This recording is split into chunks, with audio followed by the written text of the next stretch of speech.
Our practice problems with making solutions are very hopefully quick and easy. Just making sure that we get to practice the molarity equation one more time and talk about making the solutions. But if I wanted to make a hydrochloric acid solution, I can actually do it by dissolving hydrogen chloride gas into water.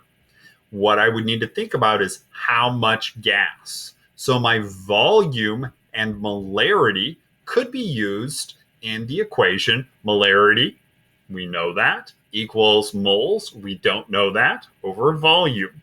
That is defined as 250 milliliters or 0.2500 liters. We can also recognize that moles per liter or moles over 1 liter is a conversion factor that can be used anytime we're doing molarity. It can also be used flipped with liters over moles later in a problem. But we've got it right here. That tells me 2 moles per liter, and then multiplying by the molar mass of hydrogen chloride or HCl allows me to know how many grams. If I was doing this, I would start with maybe 100 to 150 milliliters of water in my flask.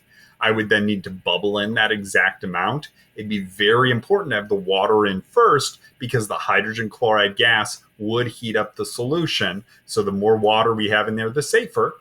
And then we would fill that. We would not use exactly 250 milliliters of water because some of the volume is going to come from the HCl.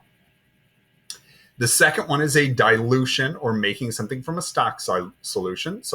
We have a 0.5 molar solution of KMNO4 and we want it watered down or diluted for an experiment. We have our initial and our final molarities that we want in the equation.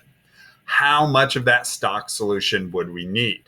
Well, we want to end with 200 milliliters. Our flask is a 200 milliliter flask. We would think about how much of this would we need to measure out. So we do our M1V1 equals M2V2 and we get 30.